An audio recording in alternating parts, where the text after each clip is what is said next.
Alright, hello everyone, episode 7. It's the first thing in the morning. I just really wanted to get on and do this episode. So, we've just finished the first mission of the game. We finished Minister Cho's estate. Something really bad's happened. There's like some kind of sickness has come and it kind of made everyone start fighting each other. And then like the Minister Cho himself turned into this big, as a little boy put it, a big angry monster. Wow, why am I lagging so much? My frame rate. So yeah, we've been told to speak to Ang the Ephemeral because we need to tell everyone what's going on. I'm going to put that on hold for a second because I want to go speak to our headmaster because she has something important to tell us. Wow, give me a second, guys. My frame rate's horrible at the moment. Alright, I think it's all fixed now. Yeah, that should be fine. So, yeah, we've just finished the first mission. We've got a full inventory, so I think it's about time we paid a visit to the merchant. We are now at a place called Ranmusu Gardens, which is this nice place just at the back of the Minister Cho's estate. So the merchant we can sell our stuff to. You know how it works. You've played RPGs before, probably. In fact, I doubt anyone's ever going to watch this who hasn't played an RPG. These starter weapons aren't worth anything, so you have to drag them to this bin to delete them. I'm going to keep the iron ingots because they're crafting material. I might need those again later on. And we're just going to sell all of these items. Now you can see that I've left these two items here, which are in blue.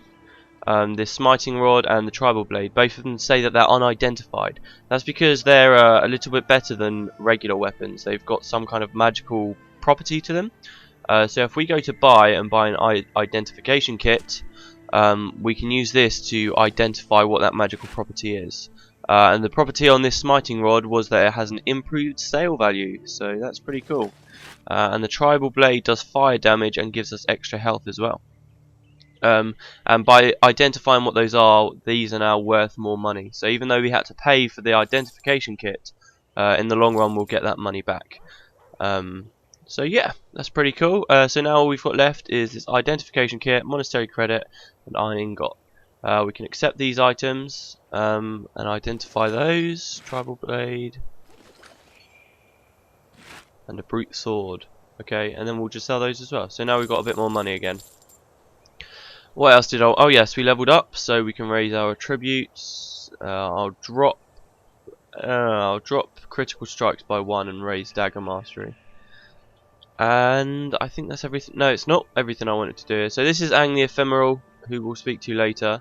You can see we can go back out into the estate now, but if we go out there now, we'll simply load into it as if it was an explorable area. See? So that's pretty sweet. So now we can come here outside of the mission, and there'll be extra things we can do there, and stuff we can see, and different places we can go, and all that kind of thing.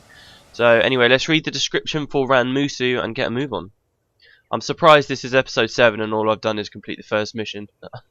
Once the private retreat of a Canthan prince whose name has been lost to history, Ranmusu, which means blue moon, Gardens is now protected from settlement or development by imperial decree. The monks of Xingji often visit the gardens to meditate for days at a time. Okay, so you can see this is quite a nicely positioned outpost on the other side of the island. So we can instantly warp over here now. So if we ever need to come back to Kinya Province, which we will in a minute, as you'll see, we can just quickly pop over there without having to go over the mountains, which is quite nice. So let's speak to Headmaster... Does that say Headmaster Quinn? No. There we go, Headmaster Lee. Hello, Lee. She says that much as the ranger safeguards nature's balance, the assassin's purpose is to right social imbalance. But you have achieved the opposite. Relations between humans and Tengu are strained in the best circumstances, but we at the monastery make it a point to treat them with honor and respect. The village of Eri is quite angry, and you and Panaku are to blame.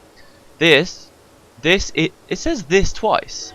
There's a dear, not very good. Okay, this is not the first time Panaku has enticed a student to do his dirty work, so Master Togo and I have agreed not to expel you, but you will be required to pay a visit to Eri and convey our respects and apologies.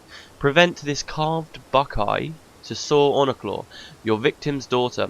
It looks like any Tengu to me, but Talon assures me it is the very likeness of Swift Honorclaw, and that is the appropriate offering to give a grieving Tengu family.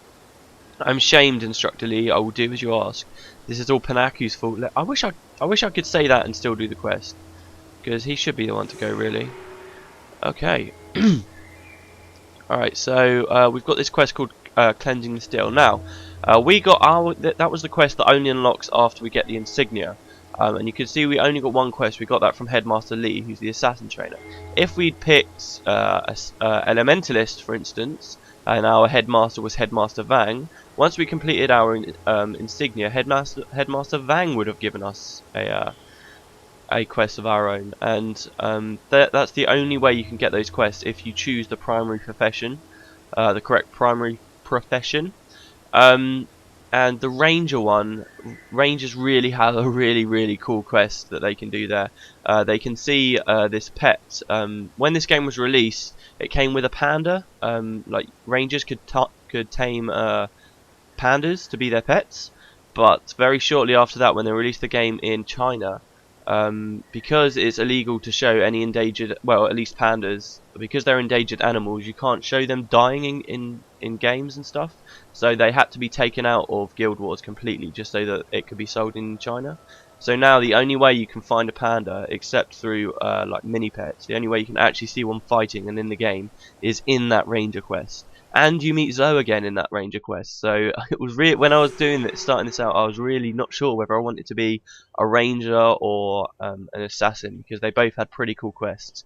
But in the end, I figured it was more important to talk to you guys about the Tengu, because the Tengu are probably going to play quite a large role in Guild Wars 2. Because as we've recently learnt, there's this place that you can see on the map of the world in the novel Ghost of Ascalon. It's called the Dominion of Winds, and recently in an interview we asked one of the writers for the game what exactly is in the Dominion of Winds, and he just replied by saying that it's a Tengu city, which has everyone like proper happy and really... Whoa, why am I out here without a party? Oh Jesus, okay, I need to add some henchmen. Yeah, let's pretend that didn't happen. So yeah, they could have a big Tengu city, and in another interview, someone said, oh, what about the Tengu? These 5 races, you know, the Norn, the Char, the Silvari, they were really important in Guild Wars 2, but what about the Tengu? They were pretty important in Guild Wars 1. Why aren't they important? And the reply was that the Tengu aren't important to do with the world of Guild Wars 2 yet, which means sometime after the game's release, they are going to be important, and I think a lot of people think that they're going to be one of the playable races. So yeah, they're going to be quite big, I think. So it's a good idea to show you all about the Tengu, since these Tengu here that are native to Cantha are probably the best ones to do that. The others don't really talk to you and just try and kill you, really. So yeah, where are we going? Back to Airy. If you remember last time, we had to go all the way across the mountains. This time we just have to go through there, so along here. These are called the Saijun Woods. They're full of mantids, and I think in the middle, yeah, can you see that one there? There's a mantid boss, and he's an assassin. He's a boss. Anyway, I will speed it up while I go there, because I already feel like I've probably been talking for a good 5 minutes, and we've done crap all. So yeah, see everyone in a sec.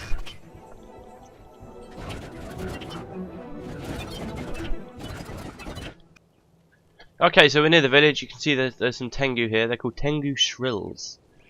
And they're not going to hurt us because they are the Angchu. Angchu? I think, yeah, it's the Angchu that are on our side. Not many will speak of it, but Master Toga was instrumental in bringing about the end of the wars. Ooh, so is that why he's a hero? Since the wars have come to an end, we have lived here in relative peace. So this is the village of Airy. It's quite interesting the way people refer to it, because they don't say, oh, I'm going home to Airy. They say, I'm going home to the Airy. I don't know if that's just the way Tengu speak, but that's how they do it. So, lots of Tengu here. There's another merchant, and here's Soar Honorclaw. This is the new leader of the Tengu after we assassinated their existing one. And you'll see that this Tengu's second name is also Honorclaw, so this is obviously the son or daughter of the person we killed. So, if ever there were a good time for outsiders to visit Airy, this is certainly not that time. My father's murder has made us more wary of strangers than usual. You are from the monastery. I have expected you daily. You do not look for a welcome. You slew my father unjustly, and there are many here who wish you harm, but you are under my protection for the moment. Just so that you understand, my father earned his death when he offended Dao Weng, a dishonest merchant who refused to pay a fair price for our grain. An argument with a Tengu in front of his associates was enough to injure the man's honor, so Dao Weng hired an assassin to kill him. My thanks to the monastery for their offering, but I have one requirement before I consider matters repaired between Eri and the monastery. I've arranged a meeting with Dao Wang, and I want you to appear in my stead and kill him. Oh, lovely, we're going to kill him. Brilliant. Okay, I can do that. So we're going to settle this by killing even more people. Well, I am an assassin, that's what we do. So, yeah, there's some merchants and collectors and stuff. And actually, I just realised I forgot. Back at that place, I didn't want to just sell my stuff, did I? I wanted to buy... You can buy identification kits, which I've just showed you how they work. You can also buy these things here called expert salvage kits and salvage kits. The difference is that the expert one can take magical properties off of items, and the salvage one just gives you crafting materials in return. We want some magical properties, so let's buy this expert salvage kit, which costs quite a hefty amount of money. We'll double click it and go up to this mask that I put the superior dagger mastery on before, and we'll take it off because that minus 75 health really means that I'm dying a lot, so I wanted to get rid of that since we did the last mission. Alright, so where is this Dao Weng guy? Let's look at our map. He is... where is he? Oh, he's down here in the Panjang Peninsula. Cool, okay. Okay, so this is quite a long walk, I believe. As you can see, it is quite a long walk. Not as long as it would be from going from Xingji, I don't think. So we'll just go along the beaches here, I guess. Or the paths. The beaches look safe, but loads of Naga start jumping out of the water, I'm sure they will. In any case, to keep this down in size, I'm going to speed it all up.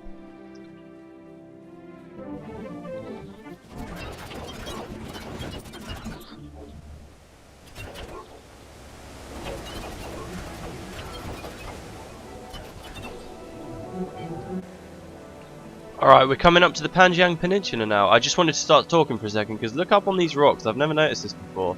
There's all these little statues and stuff, as if you could walk around up there. You can't. I know you can't walk around up there, but there does seem to be some kind of path. These little statues and lights and stuff. I have no idea why they're there.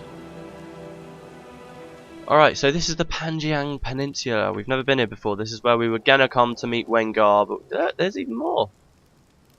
How cool. This is where we were going to come to meet Wengar, but we never did in the end. And whereabouts in the... oh, he's all the way over there. Maybe it would have been faster going from Xingji then. Oh well. Okay, well, I'll speed it up again. Looks like it's sunset.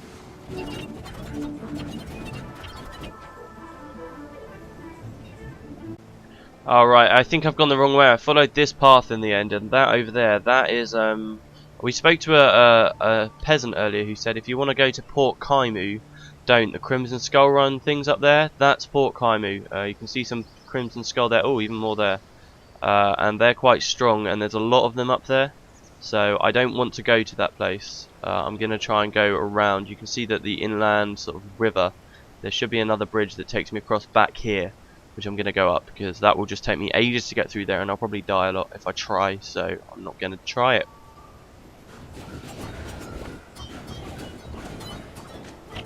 Oh look, and in this fight, one of the turtles, one of the Kappa, dropped a Xingji key for us. These keys you can use to open the chests, which I'm sure you might have seen already, that exist around the world. So let's open it. What do we get? Oh, and we got a jeweled staff here, and you can see this one's purple. You know, I showed you the blue items earlier. Sometimes if you get really lucky, it won't be blue, it will be purple, and that means that it's got even better mods on it. And it means it will be worth even more money.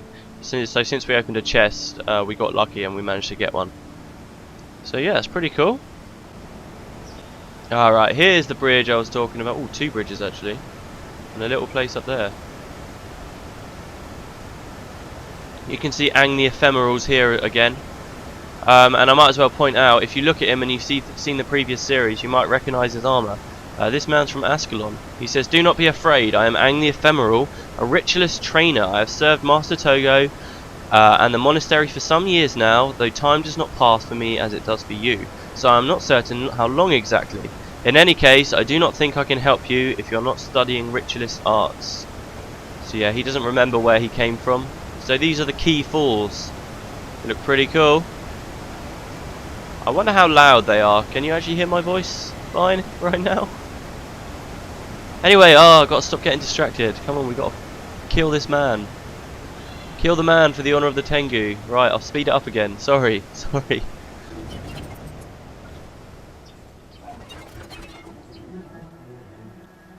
Oh god, this guy's a Crimson Skull. That makes sense. So that's what happened. And he's not alone. It's not just a simple hit. He's got 4 people with him.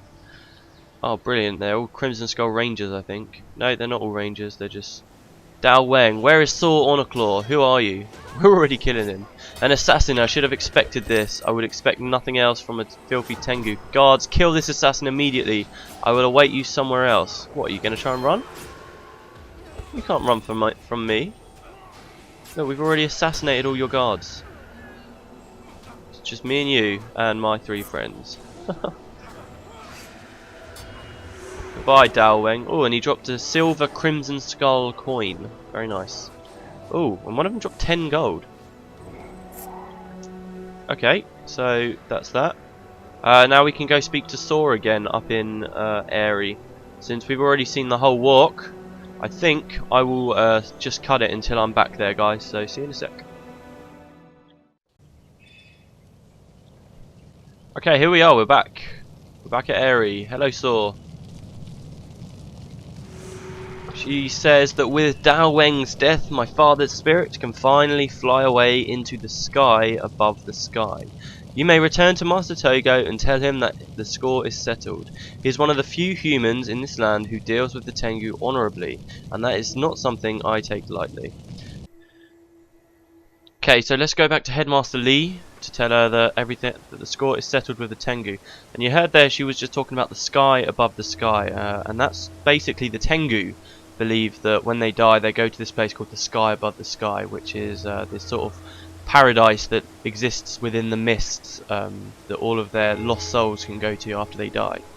And the mists are quite an interesting thing. I can't really describe what they are very well, so I'll just read from the wiki what the mists exactly are. This is what they're described as. Before there were humans or there were dwarves, before there were even worlds or the stars that light the night sky, there was but one thing in the universe, the mists. The mists touch all things. They are what binds the universe together, past, present and future. They are the source of all good and all evil, of all matter and knowledge. It is said that all forms of life, no matter how simple or complex, can trace their origins back to this one place. Okay, so the sky above the sky is kind of this sort of realm that exists there. Recently, one of the developers was asked what the mists are again, and he says that the mists are proto-reality, whatever that means, that exists between the worlds, which in turn are the building blocks of reality. It is where the various afterlives and the homes of the various gods and other powerful entities reside. The mists resonate from the worlds around them, forming bits of their own reality, islands of existence that reflect the histories of their worlds. Okay, so yeah, and you remember in the last episode we were speaking to Togo? Well, and Togo was mourning the death of his lost friend, Minister Cho, who just died.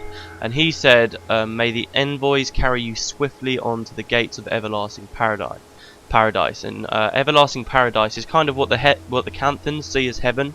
And that's one of these sort of realms that exist within the mists.